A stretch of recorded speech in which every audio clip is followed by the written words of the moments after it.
कोई ऐसा तो नहीं जिसको साउंड नहीं आ रहा है? एक बार मेरे को कंफर्म कर दो आप सब लोग। आ रहा है सर, परफेक्टली फाइन आ रहा है। संतोष आपको आ रहा है, प्रमोद, ईशा सबको आ रहा है ना? आ रहा है सर, आ रहा है। ईशा आपको आ रहा है साउंड? कंफर्म करो एक बार। ईशा यस ये सर, आ सर रहा साउंड है। आ रहा है ना? ठीक है। Yes sir. ठीक है ठीक है।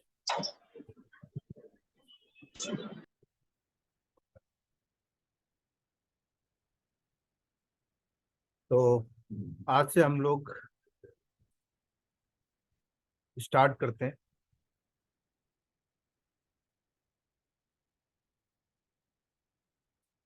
AWS, ठीक है।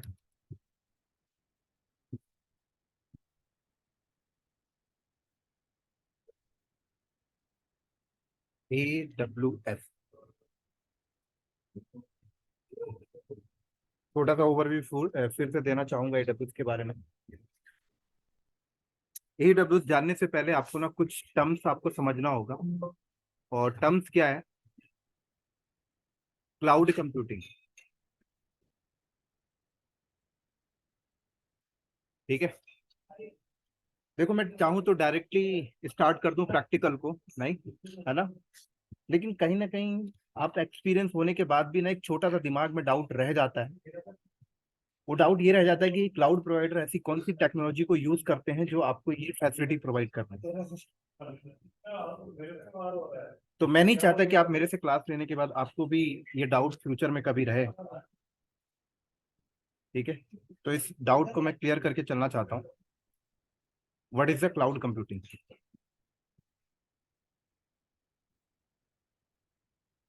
एंड एक और पॉइंट रहता है बहुत लोगों के दिमाग में, व्हाट इज AWS?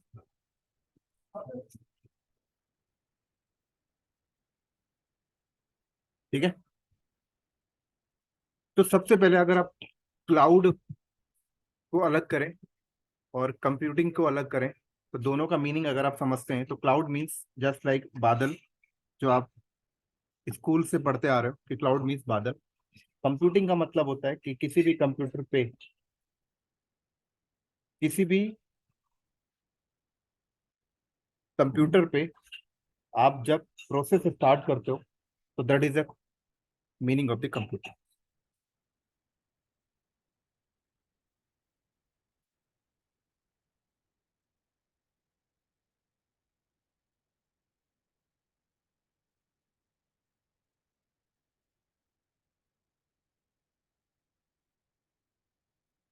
ठीक है, मीनिंग ऑफ द कंप्यूटिंग।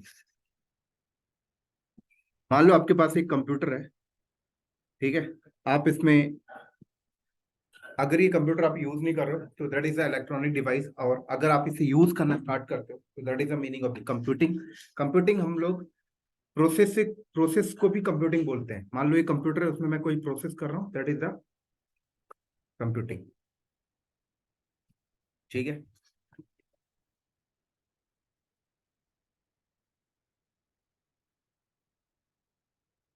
तो आईटी इंडस्ट्री के अंदर जब स्टार्टिंग में कंप्यूटर आया था, तो उस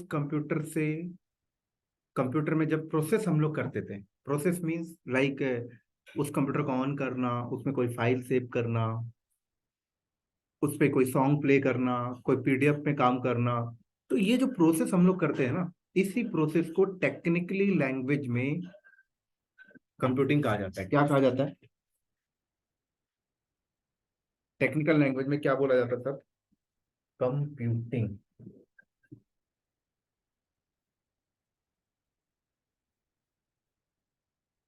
समझ आई? टेक्निकल लैंग्वेज में क्या कहा जाता है? कंप्यूटिंग।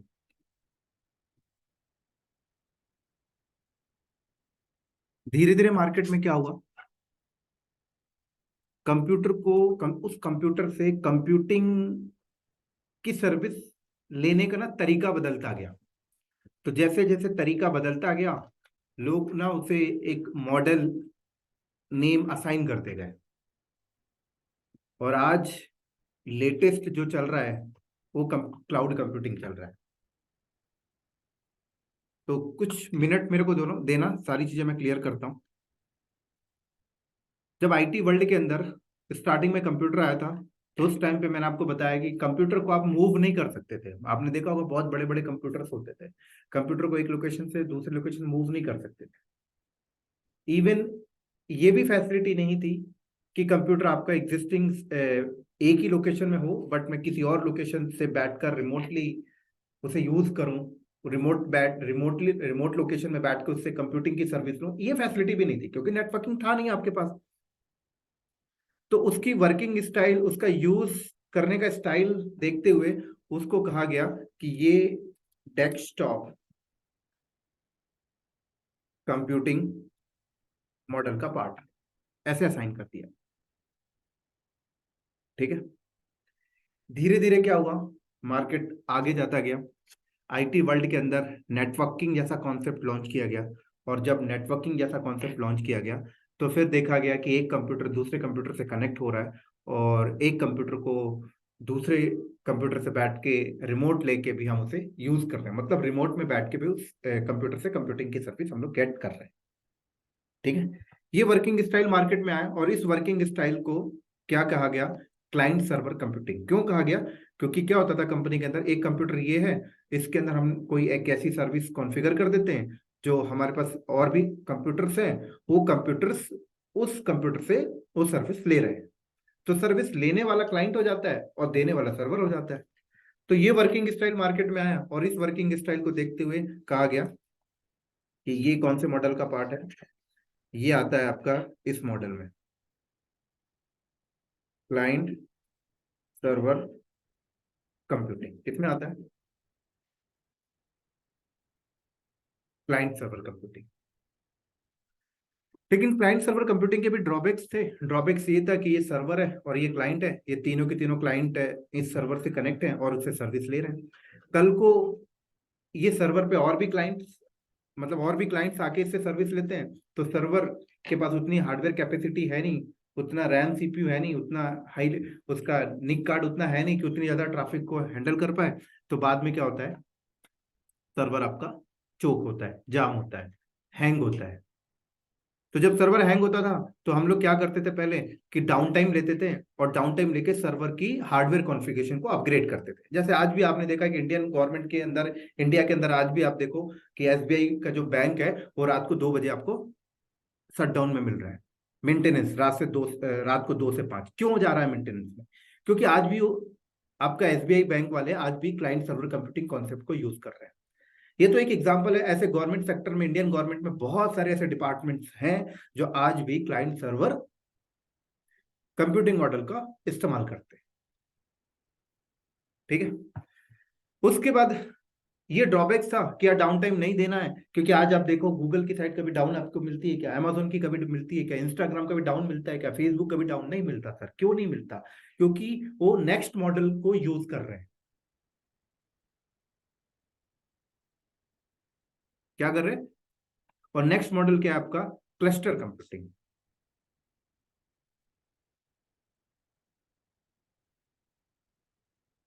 क्लस्टर कंप्यूटिंग क्या होता है, क्लस्टर का मतलब, अगर आप क्लस्टर की हिंदी मीनिंग निकालते हो तो क्लस्टर का मतलब होता है ग्रुप, समूह।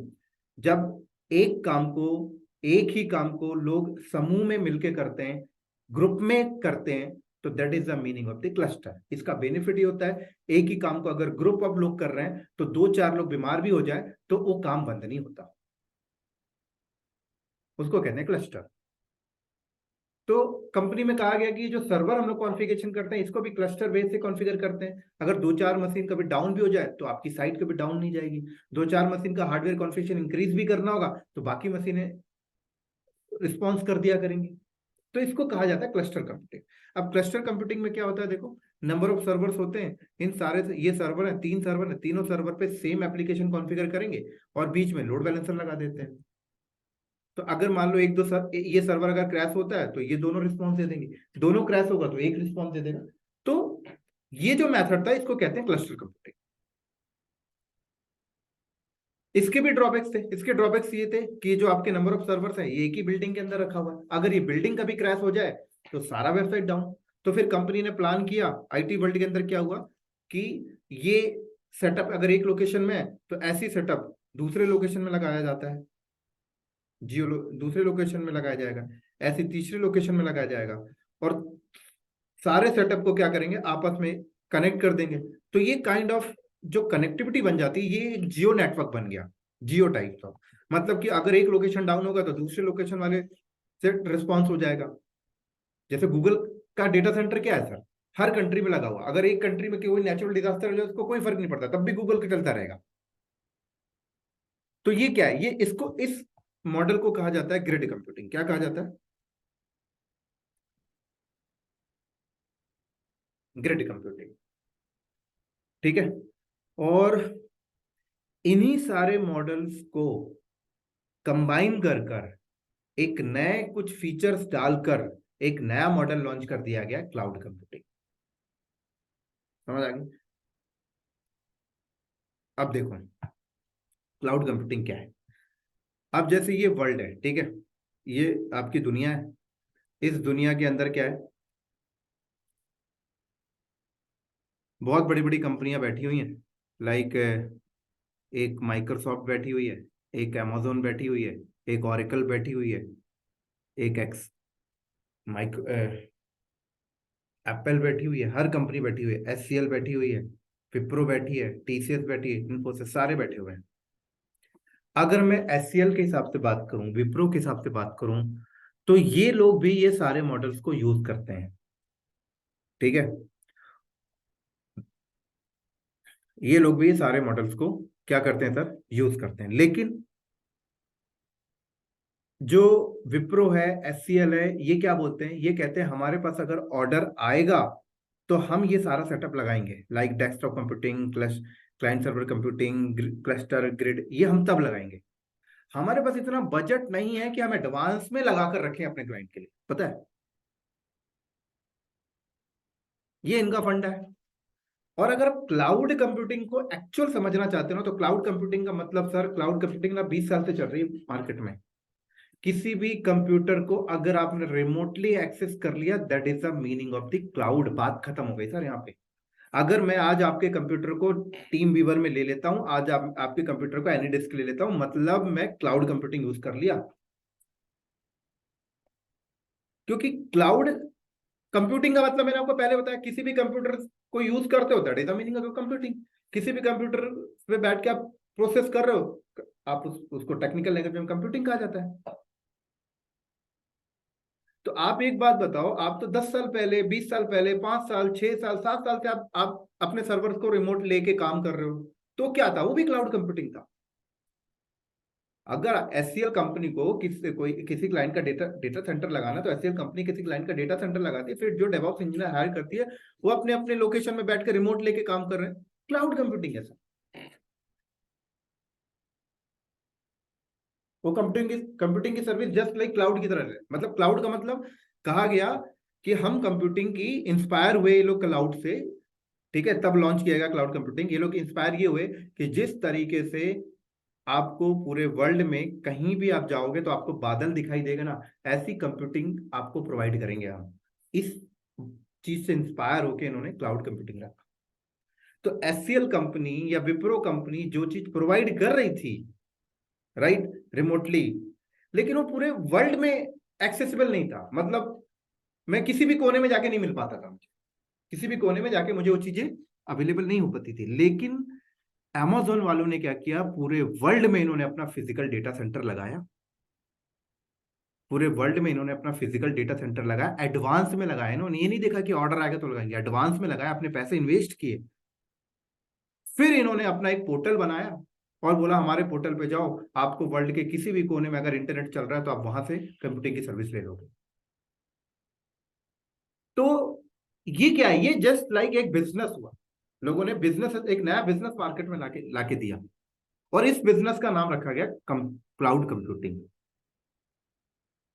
यहां तक क्लियर है?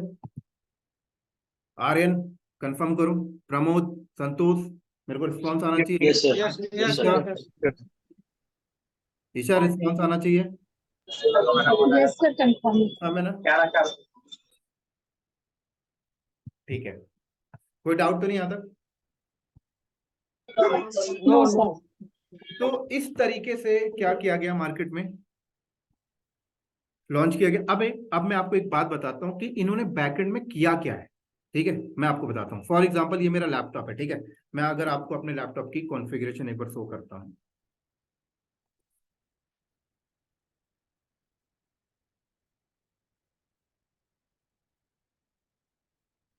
मेरे लैपटॉप के अंदर देखो 12th जनरेशन का i5 प्रोसेसर लगा हुआ है, 16 GB रैम है, ठीक है। तो मेरे लैपटॉप में क्या है, ये मेरे लैपटॉप में है। मेरे लैपटॉप में 16 GB रैम है और मेरे पास मान लो 8 कोर का CPU लगा हुआ है, ठीक है। और मेरे पास हार्ड ड्राइव है 1 TB की। मैं भी क्लाउड कंप्यूटिंग की सर्विस दुनिया में लोगों को दे सकता हूँ अपने लैपटॉप में बैठ के। कैसे दूंगा पता है? मैं अपने लैपटॉप में डायरेक्ट ओएस नहीं डालूंगा, मैं अपने लैपटॉप में ना हाइपरवाइजर डालूंगा। हाइपरवाइजर लाइक जैसे VMware, आपने देखा है। अगर आप अपने लैपटॉप में VMware लोड कर देते हो तो आप अपने लैपटॉप के हार्डवेयर को वर्चुअली डिवाइड कर लेते हो। तो ऐसे हाइपरवाइजर आते हैं मार्केट में। ओपन स्टैक हो गया, वर्चुअलाइजेशन हो गया, जेन हो गया, राइट, हाइपर वी हो गया। तो ये मैं VMware डालूंगा। उसके बाद मैं क्या करूंगा, अपना एक छोटा सा VM बनाऊंगा। उस VM पे रैम दे दूंगा, हार्ड ड्राइव दे दूंगा, CPU दे दूंगा, OS की एक इमेज बना के रख दूंगा। और उसके बाद मैं एक ERP बेस्ड एप्लीकेशन डिजाइन कर दूंगा और एक वेब पोर्टल डिजाइन कर दूंगा और एक डोमेन जाके परचेज कर लूंगा, राइट। और इस तरीके से वेबसाइट बना दूंगा मैं अपनी।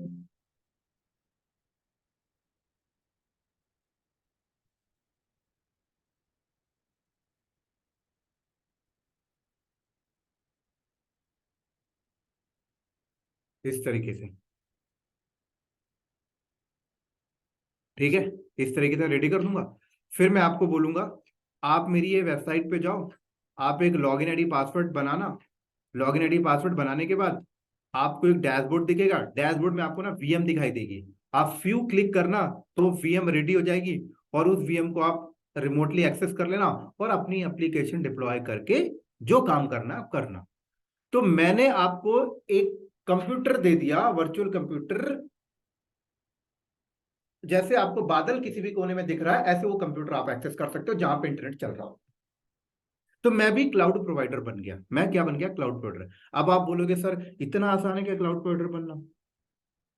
नहीं सर, इतना आसान नहीं है, राइट। समझाता हूँ थोड़ा सा। एक गली में कोई बर्गर बेचने वाला और मैकडी में फर्क है सर। ठीक वैसे यहां पर है। लाइक टेक्निकल समझाता हूँ, ये तो अपनी लैंग्वेज थी।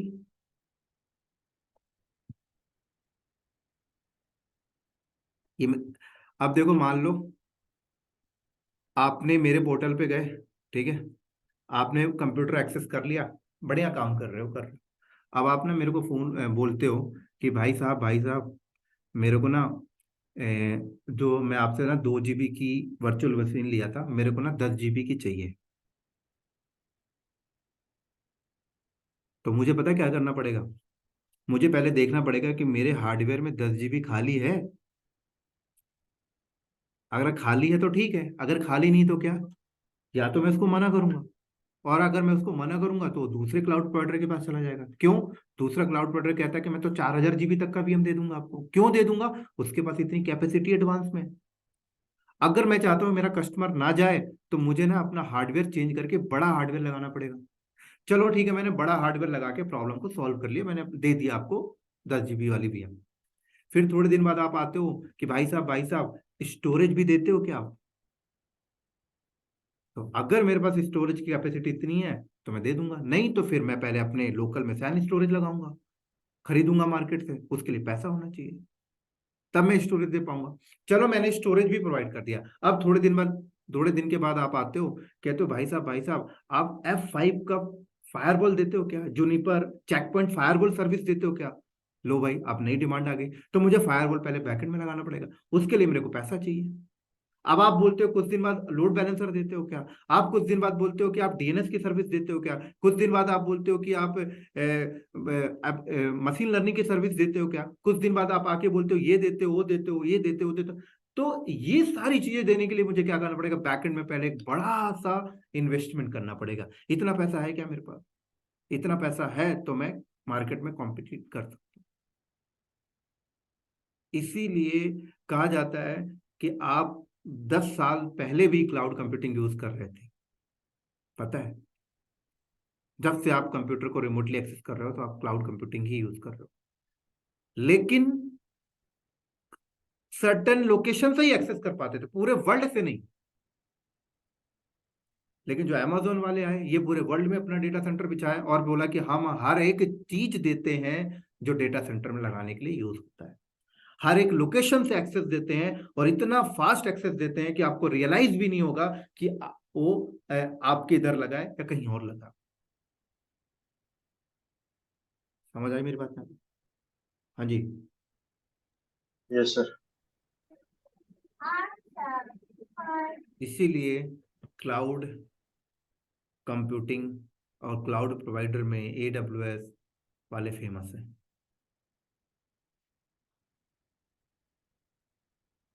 एक डेटा सेंटर को लगाने के लिए जो जो चीज की रिक्वायरमेंट होती है, हर चीज ये लोग प्रोवाइड करते हैं। हर चीज सर, जो चाहिए आपको।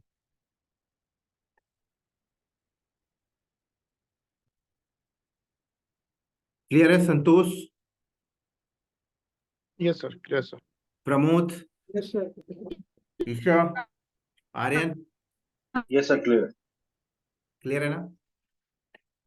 तो अब फंडा समझ आ गया ना? आप भी बन सकते हो सर, कोई भी बन सकता है, लेकिन क्या चाहिए? पैसा चाहिए। अब इन्होंने इतना बड़ा मार्केट कैप्चर कर लिया है ना सर, इतना बड़ा वर्ल्ड में मार्केट कैप्चर कर लिया कि किसी को सोचना ही नहीं पड़ता कि हम लगाएं यार, क्योंकि हर किसी को फोकस है अपने बिजनेस से, हर किसी को फोकस है अपनी एप्लीकेशन को रन करने के लिए, क्योंकि लगाने वाले ज्यादा नहीं है ना, एप्लीकेशन चलाने वाले ज्यादा है। भाई डेटा सेंटर लगाने वाले ज्यादा नहीं है, एप्लीकेशन चलाने वाले ज्यादा है। आप एप्लीकेशन चलाने वाले का नाम बताता हूँ, मैकडोनल्ड्स, डोमिनोज, एक्सिस बैंक, जितने भी बैंक है सारे ले लो, जितने भी सोशल मीडिया सारे ले लो, जोमेटो, स्विगी, सब क्या है? ये एप्लीकेशन चलाने से इनको मतलब है ना सर।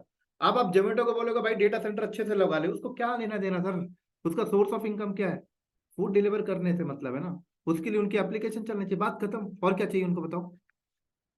अगर मैं एक फ्लाइट इंडस्ट्री की बात करूं, एयर इंडस्ट्री की बात करूं, उनको क्या मतलब है डेटा सेंटर? उनको तो उनका पोर्टल चलना चाहिए, कोई भी क्लाइंट है इजीली टिकट बुक हो जाए, फास्ट एक्सेस हो जाए।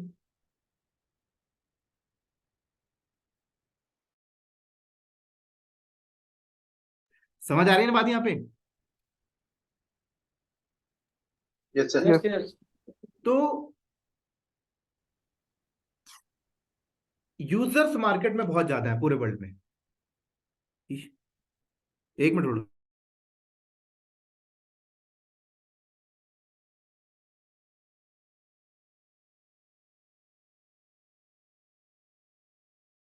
तो मार्केट में यूजर्स ज्यादा हैं, ऐसे क्लाइंट्स बैठे हुए हैं जिनको फोकस अपने बिजनेस से है सिर्फ। ठीक है, अगर इंडियन गवर्नमेंट को की मैं बात करूं, इनकम टैक्स का इनका पोर्टल चल रहा है, इनको क्या मतलब है सर डेटा सेंटर कहाँ है कहाँ नहीं? इनको अपने पोर्टल से मतलब है। इंडियन रेलवे को अपने पोर्टल से मतलब है। आधार कार्ड की वेबसाइट पोर्टल से मतलब है। तमाम ऐसे जितने अब आप को रिलेट कर सकते हो कि आजकल आप सुबह उठते हो, अभी देखो जूम क्या है, हम लोग क्लासेस जूम से कर रहे हैं, हमें मेरे को क्या मतलब है? जूम से मतलब है सर चलना चाहिए बस, हो गया। आपको क्या मतलब? जूम चलना चाहिए। आपको मतलब है क्या कि पीछे क्या लगा हुआ? मैं जूम का यूजर हूँ बस। मैं तो चलो सोच सकता हूँ, आप सोच सकते हो, लेकिन आप एक बता दो, कंपनी के अंदर HR डिपार्टमेंट है, उसको क्या मतलब है सर जूम के पीछे क्या है? जूम चलना चाहिए बस, हो गया। वो एक यूजर्स है। आजकल स्कूल कॉलेजेस की क्लासेस जूम से चल रही हैं, क्या मतलब है उनको पीछे क्या है? जूम चलना चाहिए, वो पैसे दे रहे हैं जूम के पर मंथ बस। गूगल मीट, क्या मतलब है? क्या क्या है बैकएंड में? चैट जीपीटी, क्या मतलब है लोगों को बैकएंड में क्या लगा है? चैट जीपीटी चलना चाहिए बस, बढ़िया। तो ये सारे जो यूजर्स होते हैं इनको कोई लेना देना नहीं होता सर बैकएंड क्या है। इनको बस अपना एप्लीकेशन, अपना पोर्टल चलाना है। अब बात आती है पोर्टल चलाने के लिए जो इंफ्रा लगाना पड़ता है ना, पहले ऐसा कोई ऑप्शन हुआ नहीं करता था कि कोई ऐसा रेडी टू मूव लगा के रखे कि हम जाके उससे ले लें। पहले ऐसा होता था कि आपको ना ऑर्डर देना पड़ता था, आप एचसीएल को कॉन्ट्रैक्ट दे रहे हो, विप्रो को दे रहे हो, वो अपने हैवी चार्ज बताते थे, कहते कि हमें कॉन्ट्रैक्ट दोगे, हम 2 करोड़ रुपए तो इंफ्रा लगाने में लगाएंगे, 50 लाख रुपए पर साल हम आपका ऑपरेशन वर्क के लेंगे। बट अब आपके पास ऑप्शन आ चुका है, अब आप ऐसे लोगों को अपना आईटी वर्क हैंडल करते हो, अपना डेटा सेंटर ऐसे लोगों को हैंड ओवर कर रहे हो जो आपका इंफ्रा क्लाउड पे जाके लगाते हैं, एडब्ल्यूएस पे। तो आपके अपफ्रंट कॉस्ट बचते हैं, प्लस आपको मेंटेनेंस नहीं करवानी, आपको मैन पावर पे खर्चा नहीं करना ज्यादा। समझ आई मोटा मोटी?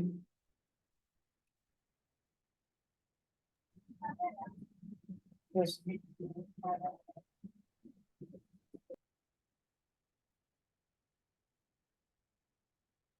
तो इन्होंने क्या बोला कि आप हमारे इस पोर्टल पे जाओ,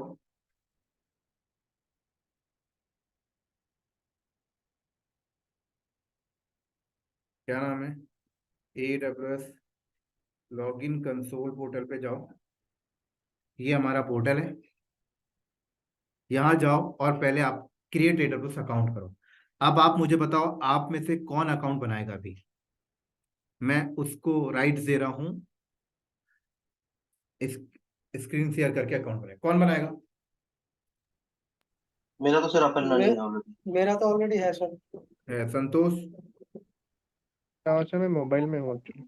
अच्छा मोबाइल पे ना, चलो कोई बात नहीं पहले फिर। हाँ पहले पहले सर बनाया था, पता है प्रोसेस। ठीक है, तो अकाउंट का प्रोसेस पता है तो कोई दिक्कत है, मैं इसको स्किप कर रहा हूँ, ठीक है। मेरे हाँ पास स्किप ऑलरेडी, कर दीजिए सर। ठीक है, मेरे पास ऑलरेडी अकाउंट है, मैं उसको लॉग इन करता हूँ। मुझे लगा आप में से किसी को अकाउंट का प्रोसेस नहीं पता होगा, तो मैं आपको बता देता हूँ।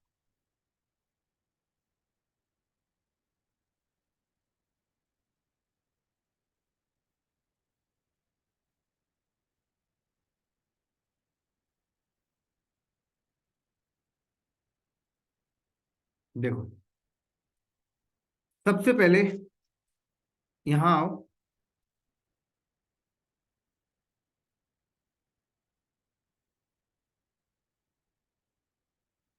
ये है इनकी सर्विसेज, ठीक है। यहाँ से आपको सर्विसेज देखने को मिल जाएंगी पूरी। आप सर्विसेज यहाँ से चाहो तो सर्च भी कर सकते हो, इन्होंने कुछ डिफॉल्ट सर्विसेज यहाँ पे लाके दे दी हैं।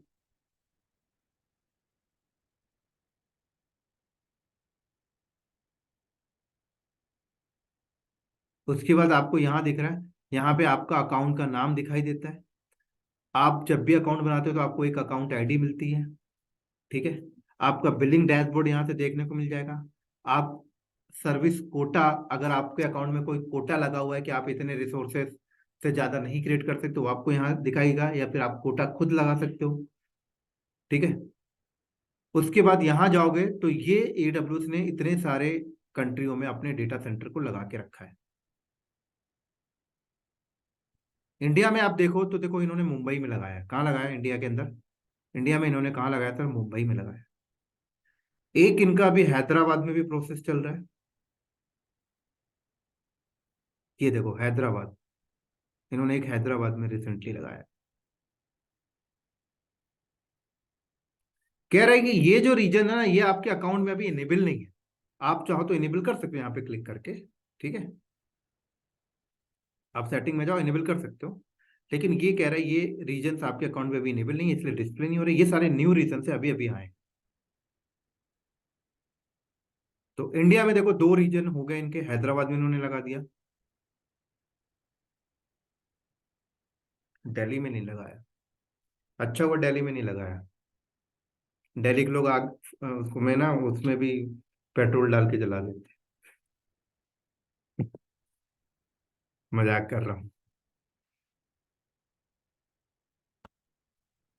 हाँ जी सर, हाँ जी आए सर। दिन दंगा होता रहता है ना दिल्ली के अंदर। हम्म। हैदराबाद में थोड़ा डिसेंट लोग रहते हैं।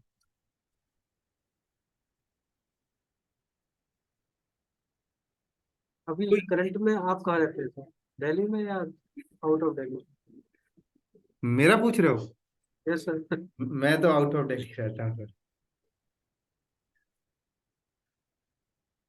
मैं रहता हूँ गुड़गांव में। तब तो काफी दूर है। सर अगर अगर माइंड न करें, आप ओनली ट्रेनिंग ही कराते हैं या आप वर्किंग भी हैं? क्या? मतलब इट्स पर्सनल क्वेश्चन, आपको अगर if you don't mind me asking, hmm. आप ओनली ट्रेनिंग कराते हैं? मैंने देखा कि आपका ये ट्रेनिंग इंस्टीट्यूट है, मतलब आई, मैंने देखा था कब उसमें ना, मतलब वेबसाइट वगैरह देखी मैंने इसकी, तो हम्म। आपका फुल फ्लैश ओनली ट्रेनिंग है या आप वर्किंग भी है? Training sir, training. Only training है। हम्म। ओके ओके, ठीक है सर।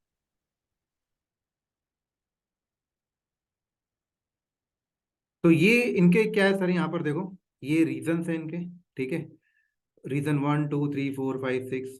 अब क्या होता है कि इतने सारे रीजन है, आपको कैसे सिलेक्शन करना है कि आपके लिए बेस्ट रीजन क्या है। तो रीजन, ये ना इंटरव्यू में क्वेश्चन पूछा जाता है कि आप रीजन कैसे सेलेक्ट करोगे। तो रीजन सेलेक्ट करने के लिए एक नंबर ऑफ फैक्टर होते हैं, उन फैक्टर को मैच करके सेलेक्ट किया जाता है। ठीक है, अब मान लो मेरे पास एक प्रोजेक्ट आया इंडियन गवर्नमेंट का। ठीक है, और एक प्रोजेक्ट मेरे पास आया यूके बैंक का। दोनों प्रोजेक्ट मेरे पास आए। अब मैं दोनों के लिए क्या रीजन सेलेक्ट करूंगा। तो सुनना मेरी बात को ध्यान से। सबसे पहले तो मैं ये देखूंगा कि मेरे पास जो प्रोजेक्ट आया, मैं क्लाइंट से पूछूंगा कि ये जो प्रोजेक्ट है इनके यूजर्स कहाँ एग्जिस्ट करते हैं। जहां पे ज्यादा यूजर्स एग्जिस्ट कर रहे होंगे मैं डेटा सेंटर वहां लगाऊंगा सर। मान लो अगर मेरे पास यूके बैंक आया, तो मैं अगर मुंबई में या हैदराबाद में लगा दूं तो मैं बेवकूफी कर रहा हूँ। क्योंकि उनके कस्टमर जब एक्सेस करेंगे तो उनकी एक्सेस पॉइंट हैदराबाद तक आएगा, तो लेटेंसी हाई आएगा। तो कहा जाता है कि जहां यूजर्स हैं नियरेस्ट आप वहां लगाएं। तो अगर इंडियन यूजर्स है तो इंडिया में लगाऊंगा मैं, यूके के यूजर है यूके में लगाऊंगा। कई बार ऐसे आपके सामने ऑप्टिकल्स भी आ जाते हैं कि हमने रीजन सेलेक्ट किया यूजर्स के हिसाब से। ठीक है, लेकिन जो सर्विस हमारे लिए बहुत इंपॉर्टेंट है वो सर्विस उस रीजन में अवेलेबल नहीं है। क्योंकि एडब्ल्यूएस क्या करता है, जब भी कोई सर्विस नई सर्विस लेके आता है ना, तो एकदम से सारे रीजन में अवेलेबल नहीं कराते। पहले मेन रीजन में वो लोग करते हैं, धीरे धीरे सारे रीजन में अवेलेबल कराते हैं। क्योंकि मैंने आपको बताया था कि बैकएंड में आपको पहले सेटअप करना पड़ता है। जैसे मैंने आपको बताया कि अगर मैं क्लाउड प्रोवाइडर बन रहा हूँ, मेरे से कोई बोलता है स्टोरेज की सर्विस है क्या, तो मुझे पहले बैकएंड में स्टोरेज लगानी पड़ेगी। ठीक है, तो इसी तरीके से हर रीजन में नहीं देते। तो मान लो अगर मेरे सामने ऐसे चैलेंजेस आ गया कि मेरे सारे यूजर्स वहां एग्जिस्ट करते हैं, अब उस रीजन में वो सर्विस नहीं है, तो मैं क्या करूंगा। तो बहुत सारे लोग इसका आंसर क्या करते हैं कि आप रीजन चेंज कर दो, जहां पे सर्विस है वहां चले जाओ। नहीं सर, ये गलत सिलेक्शन है आपका। आप अपना पूरा सेटअप उस रीजन में करें, वो पर्टिकुलर सर्विस आप दूसरे रीजन में जाके लें। और वो पर्टिकुलर सर्विस दूसरे रीजन में लेने के बाद एडब्ल्यूएस क्या बोलता है कि मैं आपको ना प्राइवेट कनेक्टिविटी देता हूं। लाइक उनका अपना प्राइवेट फाइबर बिछा हुआ है। ठीक है, आपको कोई पब्लिक नेटवर्क से आने की जरूरत नहीं है, उनका अपना फाइबर बिछा हुआ है, कह रहे हैं फाइबर के थ्रू एक्सेस कर लेना, लो लेटेंसी में एक्सेस हो जाएगी। ये एक तरीका होता है। अब एक तरीका ये हो गया, मान लो अगर मान लो मेरे यूजर्स पूरे वर्ल्ड में एग्जिस्ट करते हैं, अब क्या करोगे। इंटरव्यू ने आपके सामने ये क्रॉस क्वेश्चन रखा कि अब बताओ यूजर्स पूरे वर्ल्ड में एग्जिस्ट करते हैं, अब कौन सा रीजन सेलेक्ट करोगे। अब ना बंदा कहता है कि सर सेंट्रलाइज रीजन ले लेंगे जो सबको पास पड़े। कॉमन सी बात है, सबके दिमाग में यही बात आएगी। किसी के पास आंसर है क्या इसका आप में से, कि अब कौन सा रीजन सेलेक्ट करेंगे। प्रमोद, आर्यन। मेरे मेरे हिसाब सर से वही, जहाँ पे ज्यादा ज्यादा यूजर हो, और मतलब कंट्री को लेके जहाँ पर जिस कंट्री में ज्यादा यूजर हो, तो मुझे लगता है कि वहीं पे सिलेक्ट करना चाहिए। आर्यन। हाँ सर वही, मतलब एक तो ये भी देख सकते हैं कि नंबर ऑफ यूजर्स ज्यादा कहाँ पर है। फिर अगर आपके पास ऐसा ऑप्शन है, जैसे मान लीजिए यूरोप के कुछ यूजर्स हैं, तो आप एक सेंट्रलाइज लोकेशन देख सकते हैं। और बाकी फिर कुछ फीचर्स लाइक सीडीएन वगैरह, तो उनसे आप कुछ मतलब लेटेंसी वगैरह को किल कर सकते हैं। पर मेजरली मैं भी यही बोलूंगा कि हाँ, अगर आप देखोगे आपके नंबर ऑफ यूजर्स ज्यादा, जहाँ जिस एरिया में मैक्सिमम अब उसके अब पास। लाइक ले लो, जैसे गूगल के यूजर्स हैं, अब क्या हाँ करो। सीडीएन से भी काम नहीं चलेगा इनका तो, गूगल है, सीडीएन। सीडीएन से भी काम नहीं चलेगा भाई। अच्छा। सीडीएन तो आपको रीड ओनली डेटा देता है ना, हाँ जी हाँ जी। सीडीएन से भी काम नहीं चलेगा। हाँ रीड कर इंस्टाग्राम सकते। है ना, आजकल तो आए दिन लोग इंस्टाग्राम में फोटो रील डाल रहे हैं। और देख रहे हाँ हो इंडियन कितना लोड बढ़ाते हैं यूथ आजकल। हाँ 24 हाँ घंटे में 6 घंटा इंस्टाग्राम चलाएंगे। हाँ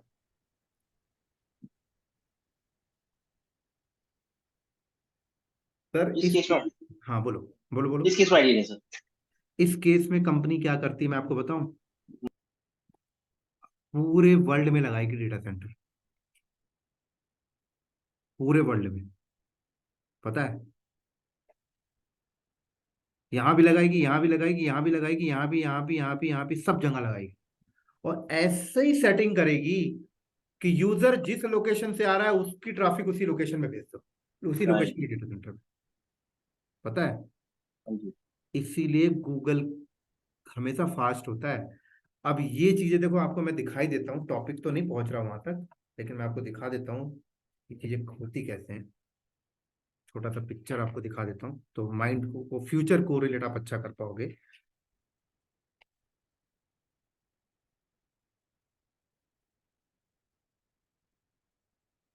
देखो ये दिख रहा है, इस तरीके से कंपनी अपना काम करती है। देखो कंपनी कहती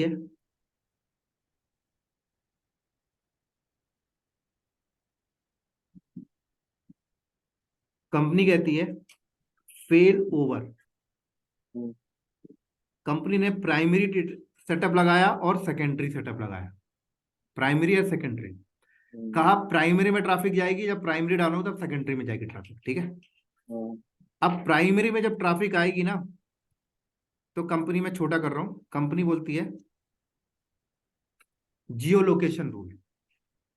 अब जियो लोकेशन में देखना, हमने बोला ट्रैफिक अगर, देख रहे हो कंट्री का नाम, हम्म, अब मैं कॉन्टिनेंट बेस पे कर सकता हूँ या कंट्री बेस पे भी कर सकता हूँ। मैंने बोला ट्रैफिक अगर एशिया से आ रही हो, तो मैंने यहाँ पे एशिया में एक डेटा सेंटर लगा रखा है सर। ये एशिया में मेरा एक डेटा सेंटर लगा हुआ, उसको पॉइंट कर रखा, अभी तो मेरा कुछ बना नहीं है। मैंने बोला ट्रैफिक अगर यूरोप से आ रही है, तो यूरोप में एक डेटा सेंटर लगा रखा है मैंने। अब देखो ऐसे ऐड करता चलूंगा यहाँ पे, अगर मेरी ट्रैफिक साउथ अमेरिका से आ रही है, तो साउथ अमेरिका में एक डेटा सेंटर मेरा है, मैं उसका एंड पॉइंट यहाँ पे डिफाइन कर रहा हूँ। ऐसे ऐड करते चलो। अफगानिस्तान से आ रही तो अफगानिस्तान में एक डेटा सेंटर है। तो अब देखो क्या होगा यहाँ पर, थोड़ा और छोटा करता हूँ। ट्रैफिक आती है, प्राइमरी में जा रही है, अगर एशिया से ट्रैफिक आ रही है तो एशिया डेटा सेंटर, यूरोप से तो Europe, south America south America, Afghanistan Afghanistan. तो आपने देखा होगा कि हम लोग जब इंडिया में कोई फेस्टिवल आता है ना, तो गूगल वाले ना, या किसी का बर्थडे आता है, तो यहाँ पे लिख के आता है कि हैप्पी बर्थडे पर्टिकुलर पर्सन, लिख के आता, नहीं लिख के आता।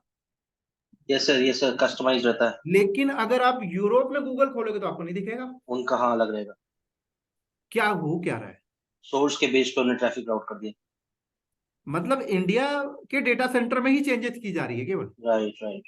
जो सेंट्रलाइज वाली चीज है वो सिंक करके रखते हैं, लेकिन जो कंट्री स्पेसिफिक है वो वहीं पे चेंजेस करते हैं, बस हो गया। राइट। जस्ट लाइक लैंग्वेज को लेके XYZ। हम्म। तो इस तरीके से देखो, इन्होंने नंबर ऑफ कंट्री में डेटा सेंटर लगा दिया। अब ये पूरा का पूरा क्या है, प्राइमरी है। अब कभी प्राइमरी फेल्ड होगा तो ऐसे सेकेंडरी लगा देंगे, ऐसे ही लगा देंगे सेकेंडरी पूरा। अब बताओ, ये करने के बाद आपका डेटा सेंटर, आपकी वेबसाइट तभी डाउन होगी जब विश्व युद्ध 4th नंबर का हो और सारे खत्म हो जाए, पूरा वर्ल्ड। राइट। 3rd होगा 4th होगा? थर्ड होगा सर। 3rd होगा ना, तो जल्दी कराओ, हम्म। देखते हैं ये वाला प्रैक्टिकल, तभी देखेंगे। जो बच जाएगा वो देख लेगा। और सबसे बड़ा युद्ध तो यही चला था अभी, कौन सा चला था सबसे लंबा खिंचा था ना ये, कौन सा? यूक्रेन वाला और हाँ ये रूस वाला। हो गया खत्म ही। पता नहीं सर, सबसे लंबा तो युद्ध यही चला है आज तक। अच्छा, वर्ल्ड वाला चलना चाहिए। वो भी आ ही जाएगा।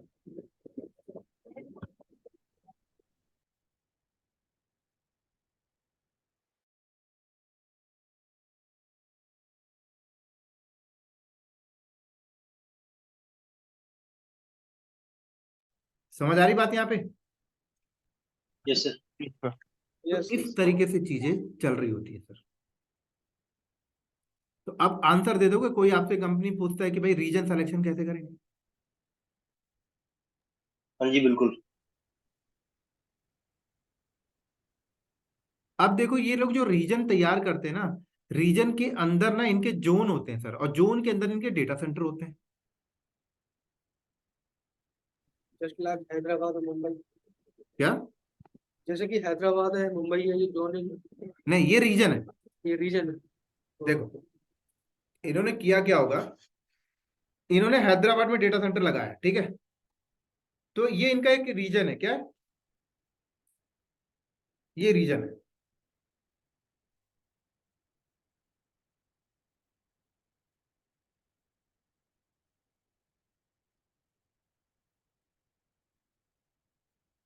समझ आई?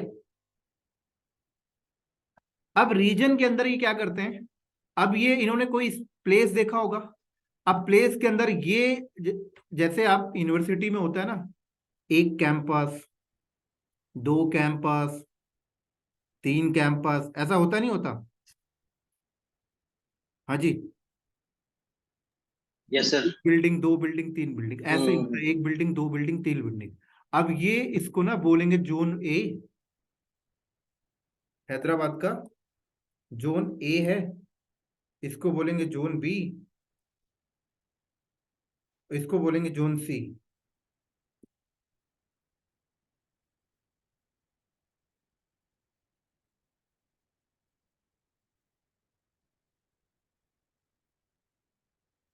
Zone A, zone B, zone C, ठीक है, zone A, zone B, zone C, building A, building B, building C. अब इस बिल्डिंग के अंदर ये इनका एक डेटा सेंटर है, लाइक एक फ्लोर का एक डेटा सेंटर, दूसरा डेटा सेंटर, तीसरा डेटा सेंटर, ऐसे यहां पे नंबर ऑफ डेटा सेंटर होंगे।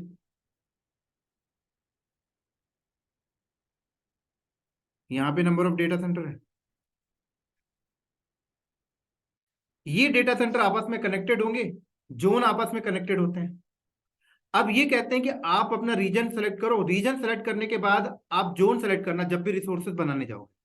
तो जो भी जोन आप सेलेक्ट करोगे उस जोन के अंदर किसी एक डेटा सेंटर में आपका रिसोर्सेज क्रिएट हो जाएगा, लाइक वीएम। उसके बाद ये कहते हैं कि अगर मान लो इस जोन के अंदर जिस डेटा सेंटर में आपका रिसोर्सेज बना है, अगर वो डेटा सेंटर क्रैश होगा ना, तो भी मैं आपको रिकवरी दे दूंगा, क्योंकि उसका बैकअप मैं दूसरे डेटा सेंटर में रख रहा हूं, बट सेम जोन के दूसरे डेटा सेंटर में रख रहा हूं। अगर ये पूरा जोन क्रैश होगा तो फिर कहते हैं मैं नहीं दे पाऊंगा।